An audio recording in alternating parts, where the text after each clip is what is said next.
International Bitterness Units, or better known as IBUs or even BUs for short, is a common beer stat found in most breweries and tap rooms. Like a score for wine, it's a number that many of us use to decide which beer is good and which beer is not. Unfortunately, this number tells us very little.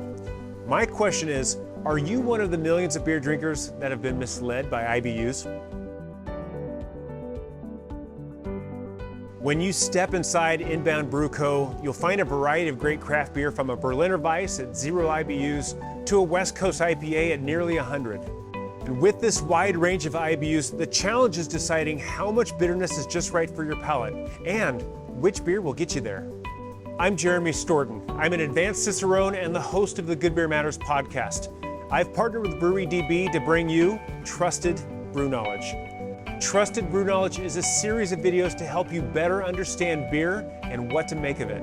And today, we're going to talk about the bitter truth of IBUs.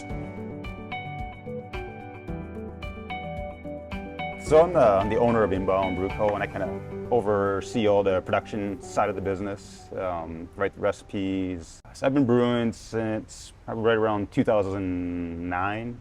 So now the next range in the bitterness scale with my rule of 20s is now we're getting to 20 to 40. And looking at my chart, that's where I'm just going to say the vast majority of beer styles hang out in the 20 to 40 range. The German styles, a lot of the lighter American styles, like blonde and amber, stuff like that. Yep.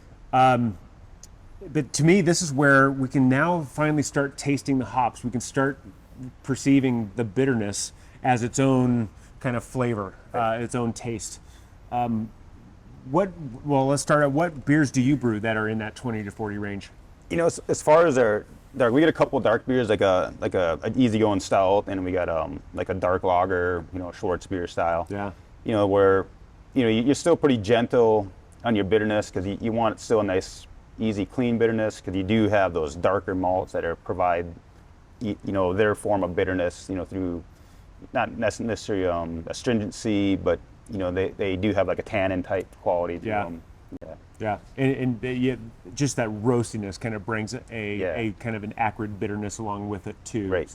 Yeah, the roasted malts and then the heavy crystal malts. So. Yeah.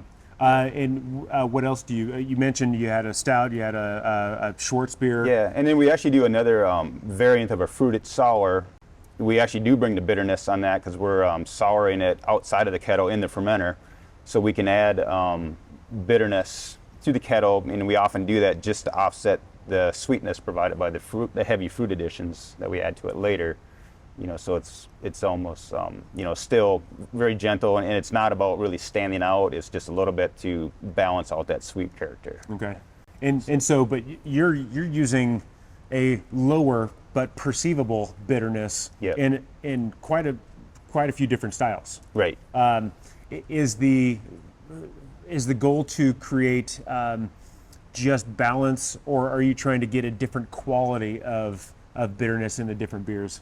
Yeah, I mean the quality of it. I mean we're going to use like a noble type hop, especially in the dark lagers, styles and stouts, just so it's clean and smooth. Yeah. You don't want that roughness, otherwise that really brings out the aspects of the dark crystals. It's not quite delicate, but it's not quite harsh either. Right. Yeah. Yeah, and same in the fruited sours. Like we're also, you want some bitterness there, but you don't really want it to stand out. Yeah. It's more like salt to a chocolate chip cookie. You want it to enhance the experience, not be the experience. That's a good analogy. Yeah. Salt to a chocolate chip cookie, which is wonderful. Yeah. So why don't we just pour salt on the beer? It doesn't work either. So who is your customer, or what experience are you trying to showcase when you have one of these beers at 20 to 40 IBUs? It's just a new customer that, I would say it's like with the fruited sours, it's someone who enjoys craft beer, but not your traditional craft beers.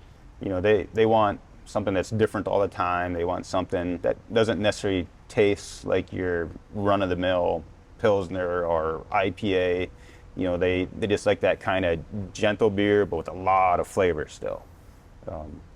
You know, and then actually, if you get into the dark stuff, I mean, that's going to be, you know, a person that doesn't really enjoy bitterness. You know, they like the flavorful beer, but they don't necessarily enjoy the bitter. They just like the darker. They're not afraid of bitterness, but they don't want a West Coast IPA. They want like the dark grains, the caramel, the roasty, kind of the rich flavor experience. Yeah. And so I got to try your dark lager, your Schwarzbier, and it was an excellent example of that style. And how much bitterness or how many IBUs did we put in that one, or did we? I didn't have anything to do with that one. And that one's right at the low end. It's like right at 22, you know, so just barely above that 20 range. But you know, with the you know, the amount of roasted, you know, malts it has in there, that, you know, that's all it needs. You know, because it's going to be, you know, that dry aspect from the roasted malts will help assist the hops in doing that balance of the, you know, like your crystal malts that provide sweetness. Yeah.